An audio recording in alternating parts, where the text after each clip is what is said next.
লক্ষ্মীপুরের রায়পুর উপজেলার ৮ নম্বর দক্ষিণ চরপংশী ইউনিয়নের কৃতি সন্তান মোহাম্মদ আজহারুল আলম সজীব নর্দান বিশ্ববিদ্যালয় ছাত্রদলের নবগঠিত কমিটিতে যোগ্য আহ্বায়ক নির্বাচিত হয়েছেন। সজীব বর্তমানে নর্দান বিশ্ববিদ্যালয়ের বিএসসি ইন টেক্সটাইল ইঞ্জিনিয়ারিং বিভাগে শেষ বর্ষের শিক্ষার্থী।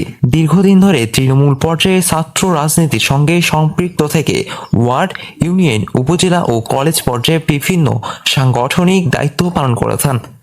পাশাপাশি রক্তদান ও মানব সেবামূলক কর্মকাণ্ডেও তিনি স্থানীয়ভাবে পরিচিত। নতুন দায়িত্ব পাওয়ার পর আজহারুল আলম সজীব বিশ্ববিদ্যালয় ছাত্রদলের আহ্বায়ক ইকরাম রিমু, সদস্য সচিব শাহরিয়া কবির, মিকাইল সহ কেন্দ্রীয় ও বিশ্ববিদ্যালয় শাখার নেতৃবৃন্দর প্রতি কৃতজ্ঞতা প্রকাশ করেছেন। প্রক্রিয়ায় তিনি বলেন, ছাত্রদলের আদর্শকে ধারণ করে শিক্ষার্থীদের অধিকার আদায় এবং সংগঠনের অগ্রযাত্রার নিষ্ঠার সঙ্গে কাজ করে যাব।